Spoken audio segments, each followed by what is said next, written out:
Se vocês me amam, obedeçam aos meus mandamentos. E eu pedirei ao Pai, e Ele lhes dará outro encorajador que nunca os deixará. É o Espírito da verdade. O mundo não pode receber, pois não vê e não conhece. Mas vocês o conhecem, pois Ele habita com vocês agora e depois estará em vocês. Não os deixarei órfãos, voltarei para vocês. Em breve o mundo não me verá mais, mas vocês me verão. Porque eu vivo, vocês também me verão. No dia em que eu for ressuscitado, vocês saberão que eu estou em meu Pai, vocês em mim, e eu em vocês. Aqueles que aceitam meus mandamentos e lhes obedecem são os que me amam. E porque me amam, serão amados por meu Pai. E eu também os amarei e me revelarei a cada um deles. Judas, não Iscariotes, disse: por que o Senhor vai se revelar somente a nós e não ao mundo? Jesus respondeu: quem me ama faz o que eu ordeno. Meu Pai o amará e nós viremos para morar nele. Quem não me ama não me obedece. Lembrem-se, estas palavras não são minhas, ela vem do Pai que me enviou. Eu digo estas coisas enquanto ainda estou com você. Mas quando o Pai enviar o encorajador, o Espírito Santo, como meu representante, ele lhes ensinará todas as coisas e os fará lembrar tudo que eu lhes disse. Eu lhes deixo um presente, a minha plena paz. E essa paz que eu lhes dou é um presente que o mundo não pode dar. Portanto, não se aflijam, nem tenham medo. Lembre-se do que eu lhes disse. Vou embora, mas voltarei para vocês. Se o seu amor por mim é real, vocês deveriam estar felizes, porque eu vou para o Pai, que é maior que eu. Eu lhes disse estas coisas antes que aconteçam, para que quando acontecerem, vocês creiam. Não tenho muito tempo, mas para falar com vocês, pois o governante deste mundo se aproxima. Ele não tem poder algum sobre mim, mas farei o que o Pai requer de mim, para que o mundo saiba que eu amo o Pai. Levante-se e vamos embora. Meus irmãos, vamos orar mais uma vez. É um texto muito profundo. O bacana de fazer o expositivo é que nós pegamos textos práticos, mas também textos muito densos, né? E nós vamos interceder agora ao Santo Espírito para que esteja nos iluminando e para que o pregador não atrapalhe o entendimento dessa palavra. Senhor, abre os nossos olhos e prepara o nosso coração, bem como a nossa mente, para entendermos e nos submetermos às Sagradas Escrituras. A sã doutrina que delas vem, que cura, que liberta, que nos dá o norte que te apraz. Corrige-nos se for necessário, exorta, consola e edifica, por meio da exposição da tua palavra. Em nome de Jesus. Amém. Se for possível, Santo, projetar João 14, versículo 15 em diante. Meus irmãos, nós encerramos o último sermão falando sobre as grandes obras que Jesus prometeu que os seus discípulos fariam. E nós vimos que as grandes obras não seriam tipos de obras superiores àquela que Jesus fez, mas seria a extensão daquilo que Jesus garantiu para o ser humano. Jesus teve um ministério de 3 anos e ficou circunscrito a Israel, mais em volta do mar de Tiberíades, o mar da Galileia, e um pouco no sul. Ele saiu pouquíssimo para Tiro, para Sidom, mas o seu trabalho, além de ser apenas 3 anos, foi num lugar muito pequenininho. Os seus apóstolos em Atos andaram todo o Mediterrâneo, alcançando o mundo todo, de diversas línguas, e a igreja se efetuou e se estabeleceu como um reino que dura até hoje e vai durar para todo o século. Então as grandes obras são as extensões da obra que ele E nós concluímos falando que a grande preocupação da igreja não é maximizar ou focar somente nas obras, mas é orar. Porque é na dependência do Senhor da obra que a igreja fará as grandes obras. Jesus falou que nós iríamos pedir Ele a qualquer coisa em seu nome, e Ele faria. Então observe que a igreja é uma causa instrumental, porque a causa verdadeira é o próprio Senhor, que efetuará a sua obra por meio de nossas vidas. E aí o sermão vai continuar a partir do versículo 15, que ainda são as frases de Jesus no cenáculo, lembrando que nós estamos pertinho do final da quinta-feira, antes da sexta da paixão. Jesus está perto da cruz, mas mesmo assim, diante de um evento que vai fazer sangrá-lo, que vai moê-lo, que vai doer, ele não descaracteriza o seu caráter de mestre e revela grandes coisas para os seus apóstolos, para os seus discípulos que chegam até nós. E o versículo 15, Jesus começa a falar um ponto essencial da vida cristã, da prática cristã. Se não, vejamos, se vocês me amam, olha como ele é objetivo direto: obedeçam aos meus mandamentos. O versículo 21 vai falar: aqueles que aceitam meus mandamentos e lhes obedecem são os que me amam. E o versículo 23, Jesus vai falar: quem me ama faz o que eu ordeno. Observe que para Jesus existe uma linha divisória entre aqueles que afirmam e aqueles que de fato amam o Senhor. E qual é essa linha? A obediência. Jesus fala que é por meio de uma vida de obediência que confirmamos a validade da nossa fé. Não há outra evidência mais tangível, mais concreta, mais palpável do que uma vida de obediência. Isso é tão certo que o teólogo alemão Dietrich Bonhoeffer vai dizer que aquele que tem fé é aquele que obedece, e aquele que obedece é aquele que tem fé. Porque, meus irmãos, não existe vida de fé teórica. A fé teórica, os próprios demônios têm. É aquela fé intelectual que apenas entende que Deus existe, mas não como Senhor e Salvador. Porque Tiago vai falar que os demônios chegam a tremer diante dessa verdade absoluta. Então, se nós sabemos que Deus existe, nós ainda não ultrapassamos os limites dos demônios. Então, o que ele faz com que a nossa vida tenha o selo de verdadeiro discípulo? Uma vida de obediência ao Senhor. Numa cultura que nós vivemos, seja do berço católico romano, seja do berço evangélico, é muito comum as pessoas dizerem que são cristãos. É fácil dizer que é cristão. Se os irmãos, por exemplo, chegarem no presídio e perguntar: você ama Jesus? Amo. Se os irmãos talvez toparem, qualquer pessoa na rua perguntar: você ama Jesus? Amo. Porque é fácil falar.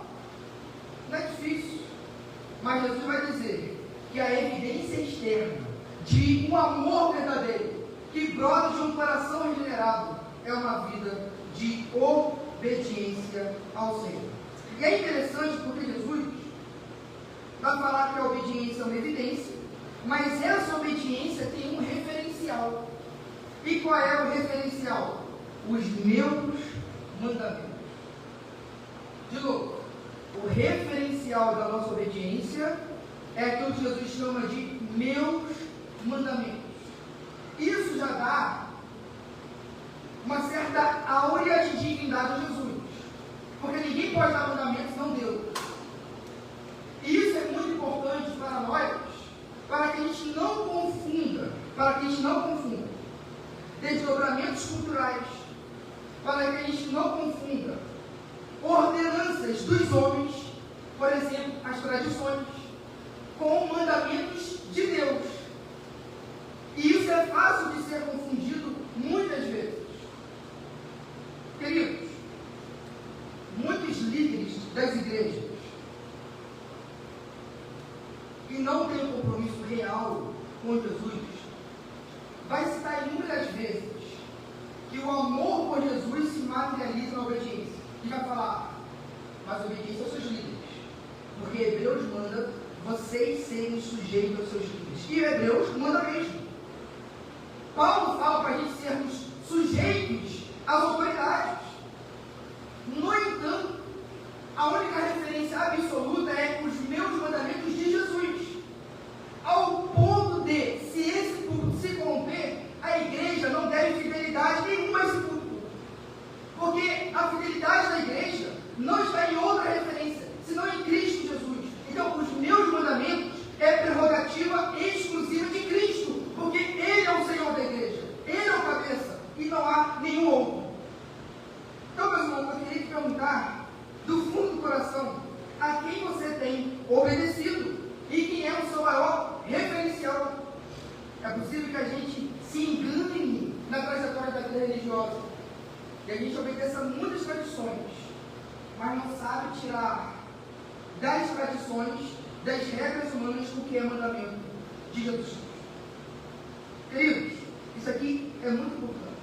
Por isso, há sempre uma exortação e um encorajamento para que a gente, de maneira pessoal, possa conhecer as próprias regras que o rei do reino espiritual estabeleceu. Pois bem, dito isto, o versículo 16 é muito profundo, e aqui eu preciso de muita atenção dos irmãos. O versículo 16 vai dizer assim: e eu aqui é o Messias, o Cristo, que está cumprindo toda a expectativa do Antigo Testamento. E eu, Jesus, pedirei ao Pai, e Ele lhes dará outro encorajador, que nunca os deixará. Observe que o Deus Filho está pedindo ao Deus Pai para que o Deus Espírito seja concedido. Observe como que isso funciona. O Deus Filho está pedindo ao Deus Pai para que o Deus Espírito seja concedido. Mais uma vez, nós voltamos à grande verdade de João 14, versículo 1. Que toda a obra do reino de Deus, que toda a arquitetura da salvação é executada pela Santíssima Trindade. O Filho pede, o Pai ouve, o Espírito é dado. Observe como essa tríade funciona de maneira harmônica em favor do plano redentivo, que é salvar os homens dos pecados, salvar os homens da morte. Pois bem, o pedido de Jesus é eficaz, porque o Senhor passa um grau de certeza. E eu pedirei, e o Pai lhes dará. Não há dúvida, a concessão do Espírito será uma certeza, porque a obra de Jesus é perfeita, é consumada. Não há nada que os irmãos possam fazer, e nem eu, para acrescentar aquela obra que é perfeita, que é a obra de Cristo Jesus.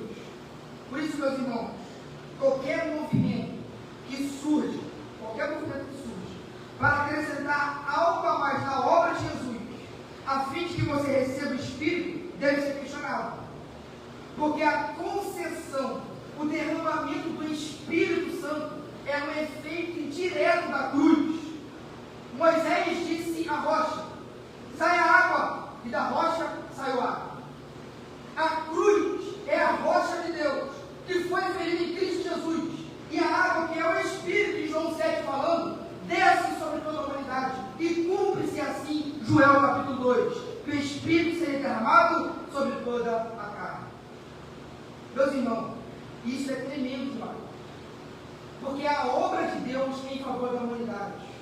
Então, não há um movimento, uma agenda, um evento para que você hoje receba o Espírito.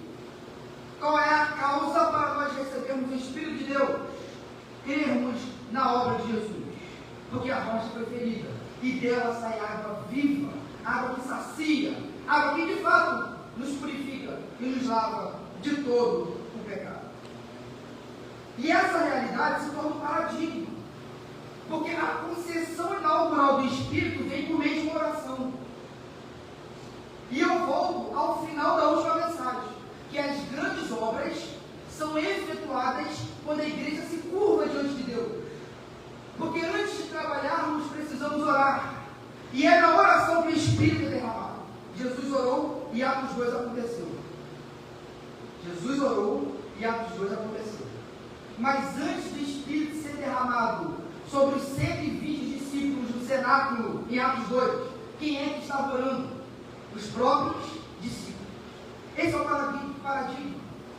Não é um evento extraordinário, é uma vida de intercessão e de oração, que nós teremos uma vida plena e cheia do Espírito de Deus.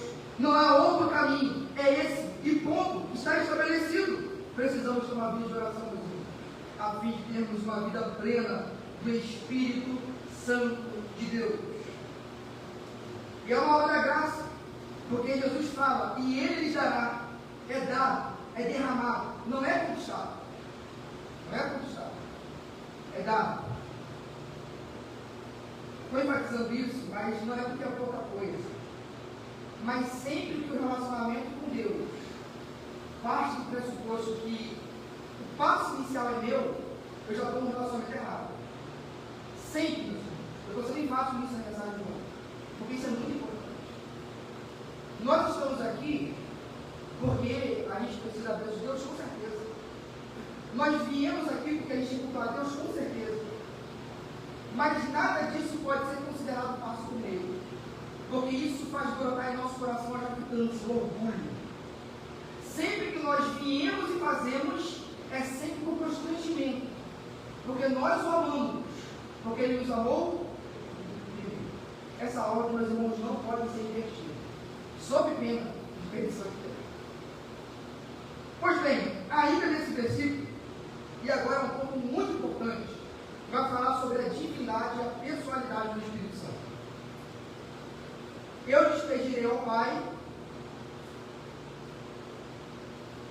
e Ele lhes dará outro encorajador. Em algumas versões vai estar outro conselheiro. Em uma outra versão estará outro consolador. Ou até mesmo advogado. Porque o termo em grego aqui dá essa ênfase e essa multiplicidade de sentido, que é paráclito. Quando João fala que Jesus é o nosso advogado, é esse termo que está usando. Cristo é o nosso paráclito. Esse paráclito é aquela figura de uma pessoa que está ao lado de outra, conduzindo, orientando, encorajando, dando discernimento, guiando os passos. Isso é muito importante, porque se Jesus é Deus e está pedindo ao Deus Pai para que outro encorajador, consolador, o substitua, significa que esse outro precisa ter, pelo menos, duas características imprescindíveis para que possa substituir o Filho. Quais sejam essas duas características? Personalidade. Precisa ser uma pessoa, porque uma pessoa não consola. Desculpa. Uma força impessoal não consola. Uma força não dá encorajamento. Uma força não advoga. Uma força não dá conselho, não dá discernimento. E outra, precisa ter a mesma natureza daquele que ele está substituindo. Senão não é um substituto. Senão não pode cumprir a função de paráclito que o Cristo está fazendo aqui no cenáculo. Jesus está morrendo, está perto da morte, perto da cruz. A sexta-feira está chegando. E ele está ali, está fazendo o que com os seus discípulos? Encorajando, está dando consolo, está advogando a causa deles, indo para a cruz.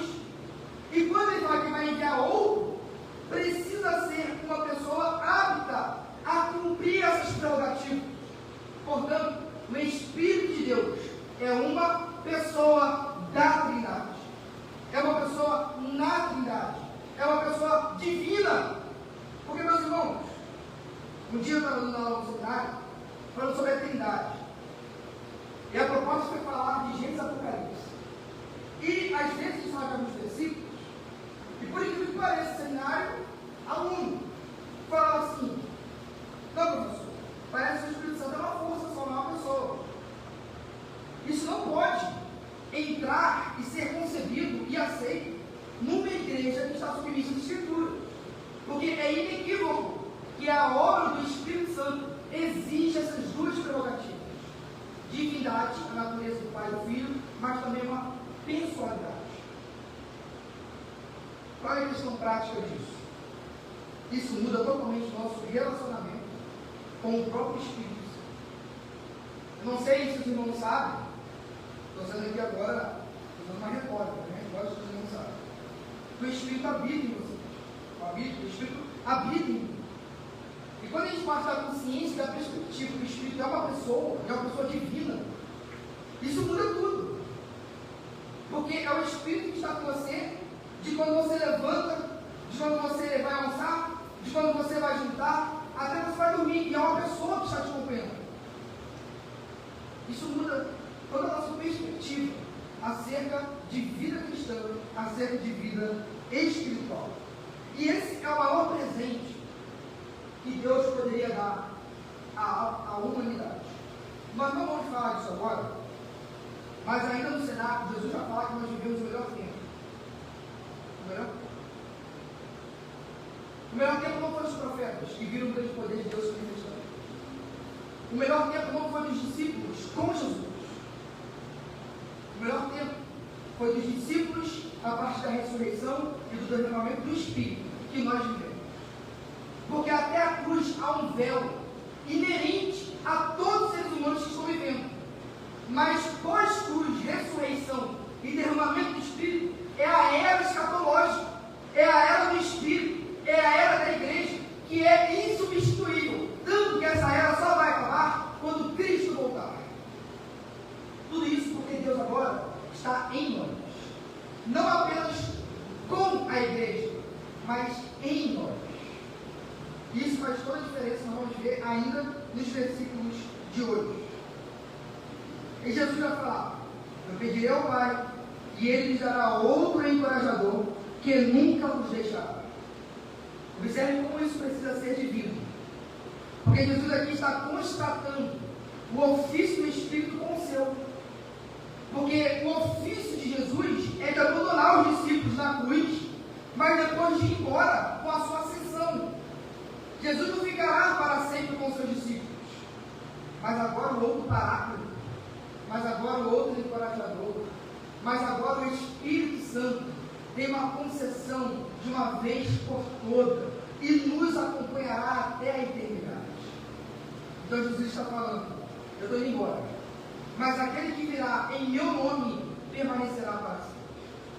Queridos, onde tem a igreja de Jesus Cristo? Onde se levantou um grupo de pessoas que confessam o verdadeiro Evangelho, com certeza absoluta, a atuação, operação e distribuições dos dons do Espírito Santo. Essa semana um jovem perguntou, com muita sinceridade: pastor, por que a gente vê mais os dons nas igrejas? Eu falei assim: meu irmão, mas sua pergunta é equivocada, porque não existe igreja sem dom. Você talvez está enfatizando com um dom, mas não existe igreja sem dom. Por exemplo, tenho certeza que você conhece algum pastor, inclusive eu. Você acha que eu sou capaz disso? Isso é dom. Existe o dom da administração, do zelo, da generosidade, da pessoa que tem percepção da pobreza do outro e ajuda. Existe o dom do evangelista. Existem muitos dons, dom de mestre. Agora, você tem certeza que a igreja não tem dom? Queridos,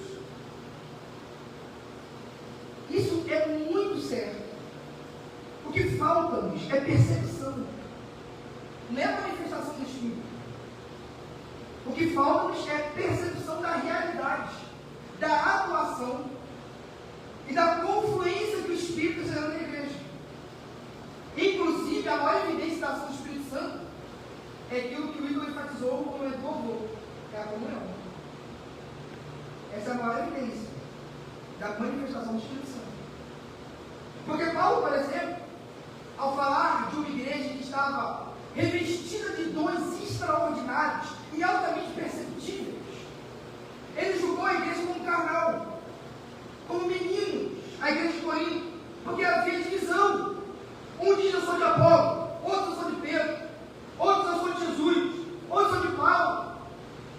E Paulo julga como carnal, porque a despeito de ter muita manifestação, não havia um doce fruto do Espírito que gera comunhão, que gera reconciliação, que gera o quê?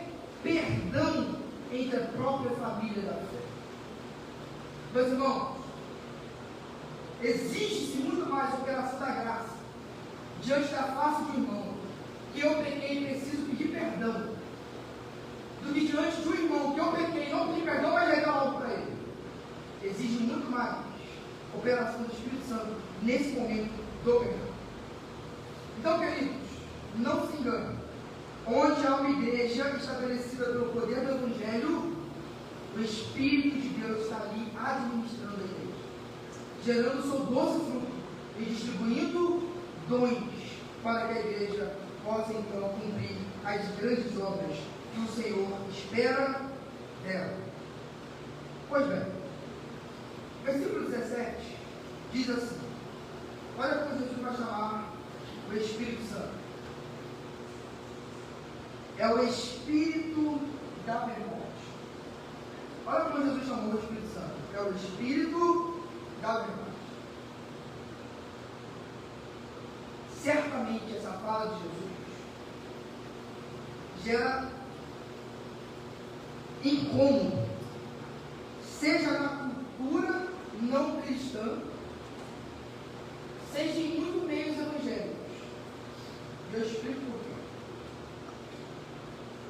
Jesus fala, o encorajador é o Espírito da verdade. Observe que Jesus está falando da verdade no singular, está dando uma ênfase, nos chamando ao entendimento de uma verdade absoluta, coisa que cultura não cristã odeia, porque a cultura não cristã ama fazer aquilo que dá no seu coração, e o que importa é o quê?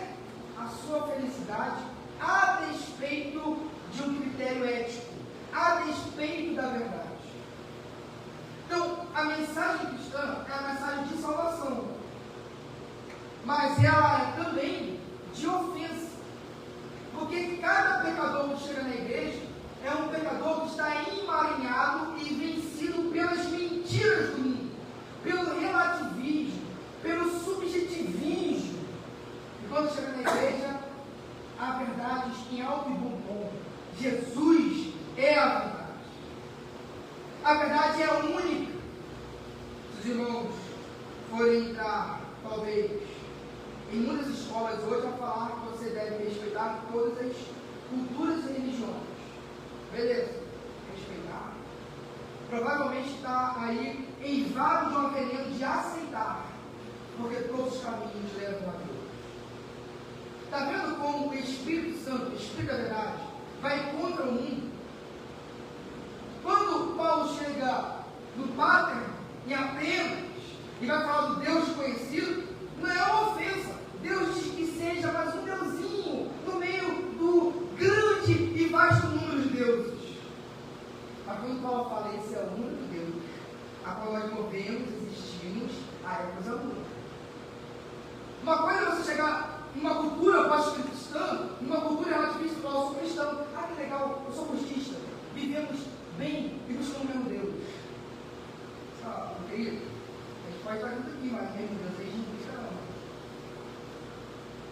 Porque a igreja, ela tem um compromisso e ela é habitada pelo Espírito da verdade. O Espírito da verdade. E uma outra coisa agora é a cultura evangélica, que provavelmente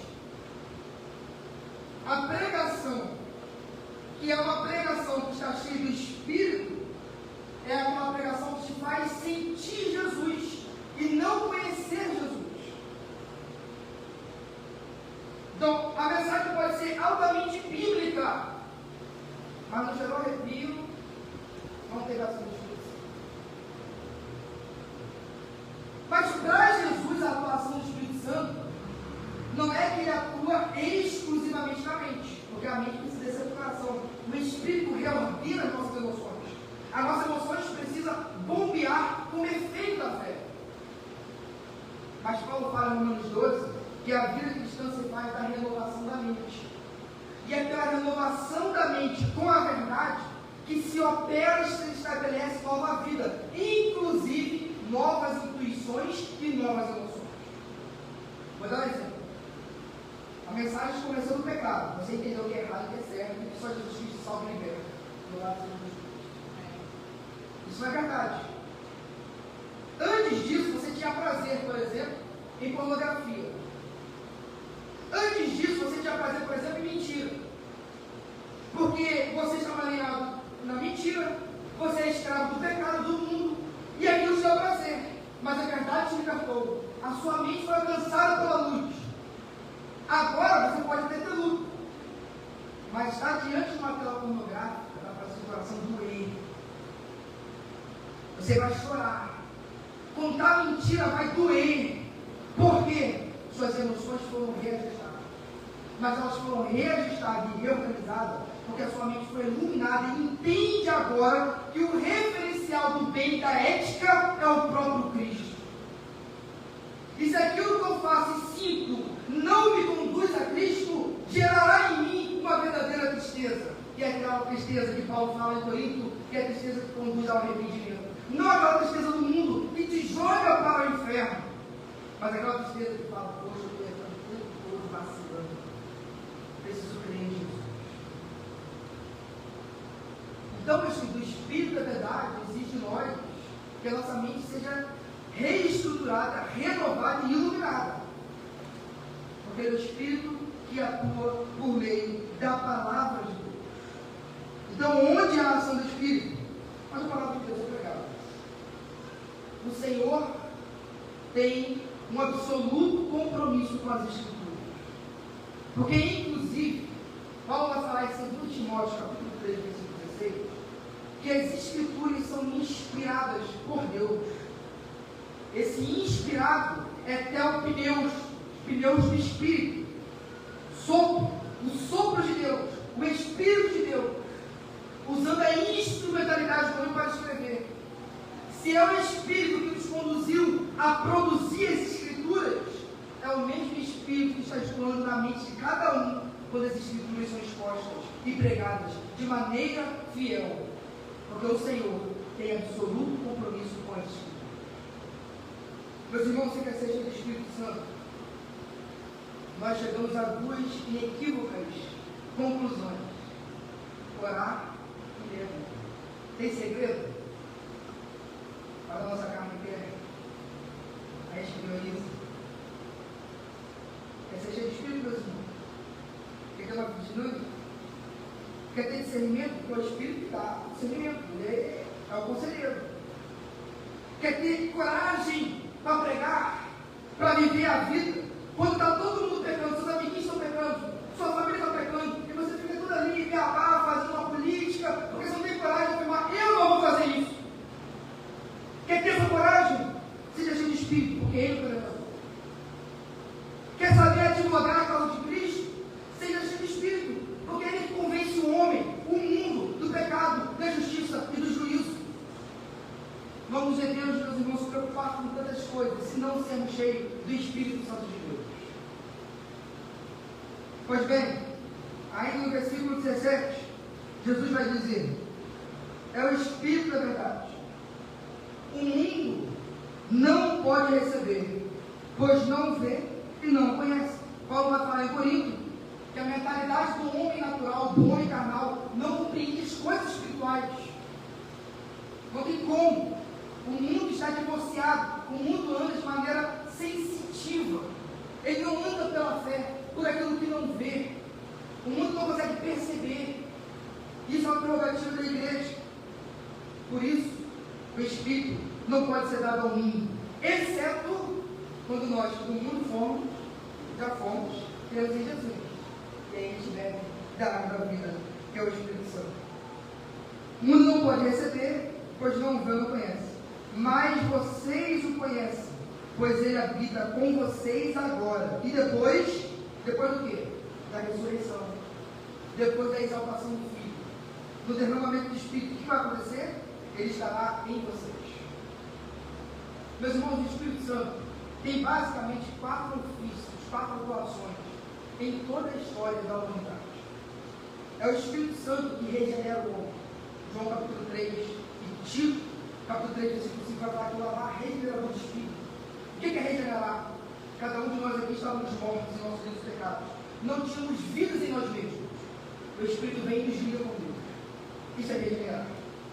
Ele vai nascer um novo homem. Vai nascer um dual da água e do Espírito.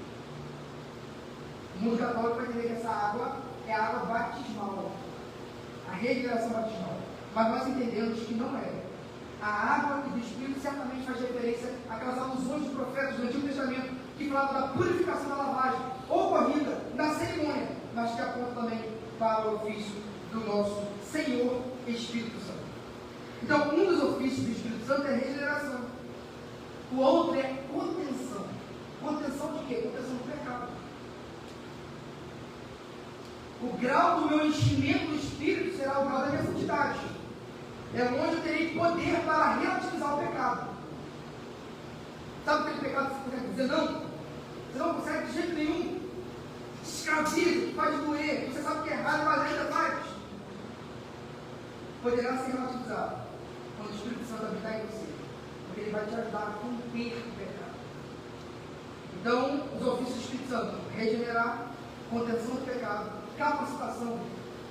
Certamente, o Espírito Santo está capacitando aquele que fala, assim eu espero, e capacitando quem está ouvindo, assim eu espero. Você não é apto a ouvir e discernir as verdades espirituais, eu não sou apto a falar. Se não for a atuação do Espírito Santo, capacidade para o serviço, é o Espírito Santo que dá. No Antigo Testamento tem inúmeras ilustrações, de novo é muito óbvio. Mas Bezalel e Aholiabe, por exemplo, quando tinha muitas aptidões para fazer os artifícios dos tabernáculos, o Espírito Santo foi derramado sobre eles. Eles puderam fazer com muita perfeição cada florzinha do material, seja na madeira, seja no ouro. Que coisa extraordinária. Mas aqui entra uma grande diferença da antiga para a nova aliança. O Espírito Santo habita o cristão. Na antiga aliança é muito comum a gente ver a ação do Espírito Santo de maneira passageira. Ele capacitava um rei numa guerra. Ele capacitava a Sansão para liderar o seu povo e logo saía. Não existe um versículo na antiga aliança, desculpa a nova, falando que o Espírito, uma vez concedido ao crente, se retirou dele. Porque uma vez dado, é de uma vez para sempre. Você está selado com o Espírito da promessa, que será somente aberto nesse zelo do dia que Jesus voltar. Qual é o penhor da nossa salvação, meu Deus? Qual é o selo da nossa salvação? Qual é a segurança de que você estará com Jesus e nada pode tirar isso de você? É o Espírito Santo. Deus Pai planejou a salvação.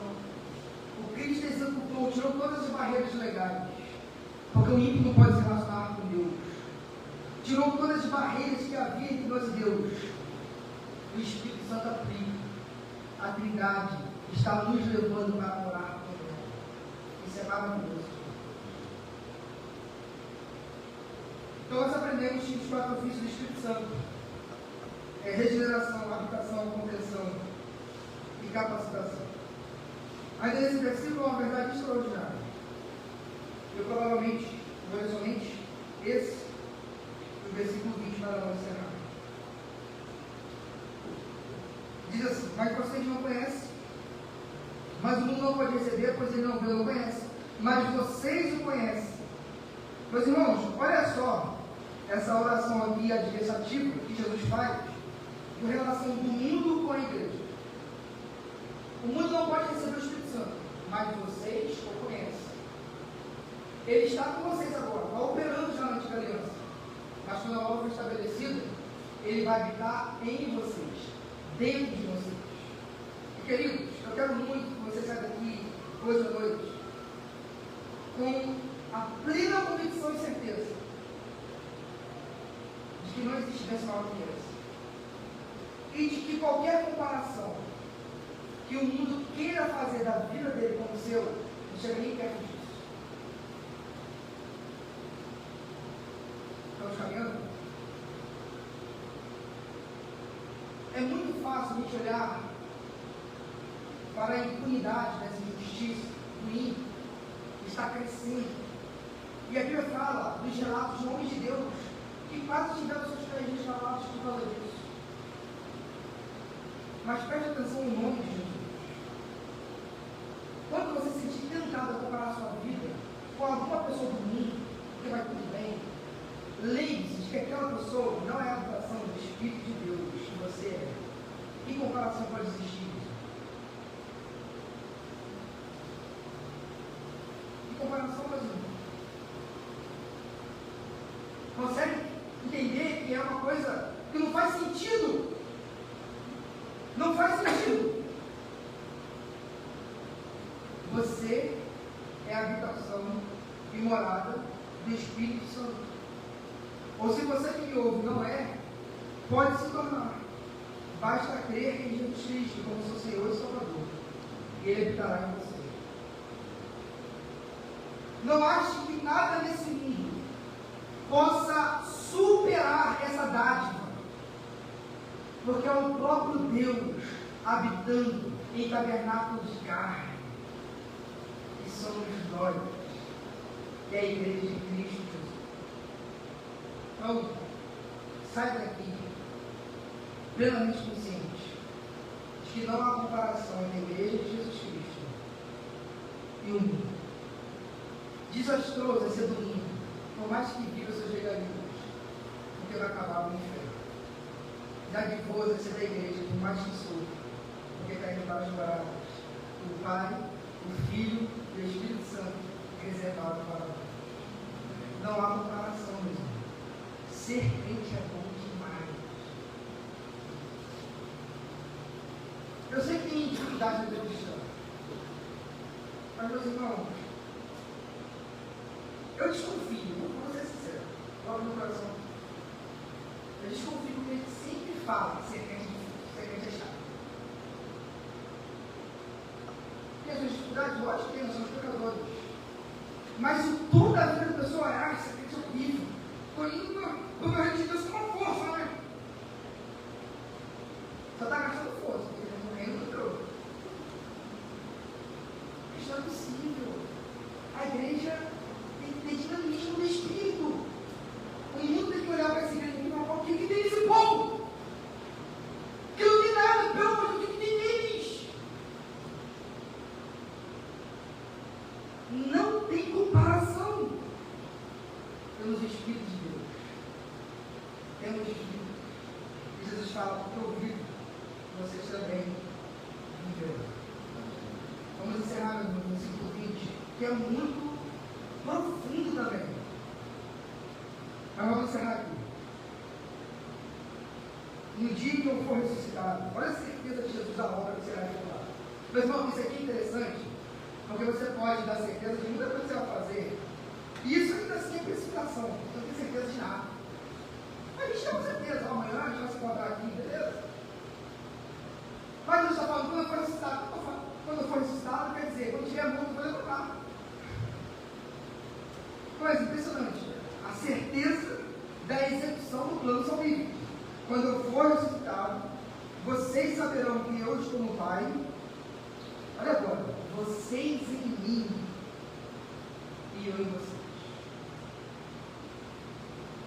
Nós vimos que Jesus pediu aos seus discípulos, na última mensagem, para que os discípulos cresçam, que o Pai está no Filho e que o Filho está no Pai. Essa interpenetração, intersecção das pessoas divinas, deveria ser uma verdade, um baluarte da igreja. Só que agora, depois de Jesus ressuscitado, depois que a obra da salvação estiver concluída, quem será inserido no seio da Trindade é a humanidade. Tanto é que quando Jesus volta para o céu, ele volta plenamente homem de uma vez por todas. Por isso ele está assentado desde o Pai. A humanidade foi inserida no seio da Trindade. Isso é profundo demais. Sabe qual é o nosso destino? O destino de Jesus. Seio da Trindade. Eu encerro a mensagem de hoje trazendo uma linguagem um pouco, talvez vai ser muita novidade para os irmãos, mas é assim que acontece nas pregações. Provavelmente Gregório Nazianzo, o pai da igreja, o Santo Papa, desenvolveu o termo da pericorese. Pericorese. E João Damasceno desenvolveu melhor ainda. A pericorese é um termo grego para dizer essa interdependência da Trindade, do Pai, do Filho e do Espírito Santo, mas não como uma hierarquia que o mundo grego nos otorgou, como se o Pai tivesse Filho, Filho e Espírito Santo. A pericorese é os três juntos, como os três são cheios de vidas em si mesmo, eles têm um movimento que dá um movimento circular de interpenetração do Pai, do Filho, do Filho, do Espírito Santo do Pai, assim sucessivamente, que gera uma dança de coeternidade, de coigualdade. E é para essa dança que a Trindade me chama. Eles abrem a mão e chamam a humanidade. Venha para o nosso relacionamento harmônico, para o nosso relacionamento de amor, para a nossa fusão da divindade em vocês. A teologia oriental pensa tanto nisso que desenvolveu uma espécie de divinização da humanidade. Porque Pedro vai falar que nós somos agora participantes da natureza divina. Isso é interessante, porque quanto mais nós somos cheios de Espírito, mais Cristo vai sendo reluzente em nós, e mais parecido com o nosso Pai, nós nos tornamos. Então, meus irmãos, esse laço de amor, o Senhor te convida para participar. Esse laço de amor, a Igreja Batista do Baixo Grande vai participar com certeza, porque foi comprado pelo precioso sangue de Jesus, o Espírito Santo é seu dessa garantia. De que lado vocês estão? De que lado você está? Quer participar dessa dança pericorética, desse movimento da Trindade? Creia em Jesus Cristo, se renda a Ele, tenha comunhão com o Espírito de Deus e participe desse bendito relacionamento com a Trindade, o Pai, o Filho e o Espírito Santo. Eu sei, meus irmãos, que eu fui muito aqui do texto, mas eu sei que o Espírito Santo está atuando porque a palavra foi escrita. E Deus continue a nos abençoar e nos conduzir a toda a verdade. Algumas informações para nós encerrarmos a mensagem. Quinta-feira tem nosso estudo. E, queridos, eu vou falar da formação do cano do Novo Testamento. Então, se você tem dúvidas de como foi criada a Bíblia, nós falamos um pouco do Antigo Testamento, nós falaremos agora sobre o Novo Testamento. Como o Novo Testamento chegou a ser o Novo Testamento? Nós vamos falar um pouco sobre isso. Domingo de manhã tem a nossa CBD e domingo à noite o nosso curso de celebração. Mas eu quero adiantar duas coisas. Primeiro, no curso da virada, nós faremos aquela ceia, né? A ceia do Senhor, lógico, mas no final vai ter aquele jantar para nós nos confraternizarmos juntos. Então, já pense nisso. E uma outra coisa que eu quero adiantar, porque é importante e exige uma antecipação, é que em novembro de 2024, se Deus permitir, nós faremos um retiro com toda a igreja. Com toda a igreja e família, lógico, levar sua esposa, seus filhos, não tem problema algum. E isso vai exigir, é certo, né, um valor financeiro. Até onde eu sei, onde eu pesquei, vai ser R$300 por pessoa. Então, daqui para lá, nós temos 12 meses. 11 meses, né? Não, tem mais. Tem 12 meses. Então, nós temos 12 meses. Então, se você separar R$27 por mês, dá para você ir. Então, faça um esforço para a nossa igreja estar nesse momento junto, tá bom? Nós vamos pedir para toda a igreja, para a família, para a gente estar junto. Será reforçado durante o ano, mas é um projeto para nós trabalharmos. Gisele, pastor Eliette, sejam super bem-vindos mais uma vez, que Deus abençoe vocês. Tá bom? Vamos nos colocar de pé, meus irmãos, vamos orar e agradecer ao nosso bom Deus por esse momento. Vou pedir o irmão Kleber para que esteja levando as duas orações de gratidão. Eterno Deus, nós bendizemos o teu santo nome, Senhor. Declaramos, ó Deus, que somos totalmente dependentes de Ti. Reconhecemos a Tua soberania sobre as nossas vidas, ó Deus. E Te rendemos graças, ó Pai, porque fomos alcançados por esse amor sem igual. Amém. Muito obrigado, Deus, porque o Senhor falou aos nossos corações. Muito obrigado, Deus, pelo Espírito Santo, ó Deus, nos teu entendimento. Muito obrigado, Deus, porque a cada dia temos mais convicção de que, de fato, o Espírito Santo é em nós. Ajude-nos, ó Deus, a sermos responsáveis com essa verdade. Ajude-nos, ó Deus, a superarmos as nossas limitações, ó Pai, e a demonstrarmos o verdadeiro amor por Ti, pela causa e pelo nome, Deus, que trazemos conosco, em nome de Cristo. Perdoa os nossos pecados, Senhor, e continue conosco. Nós te pedimos em nome de Jesus. Amém. Deus, a graça do nosso bendito Salvador, Jesus Cristo, e o auxílio do Espírito Santo seja com toda a tua igreja, hoje e para todo sempre. Amém. A igreja pode se assentar com orações silenciosas, encerramos o culto.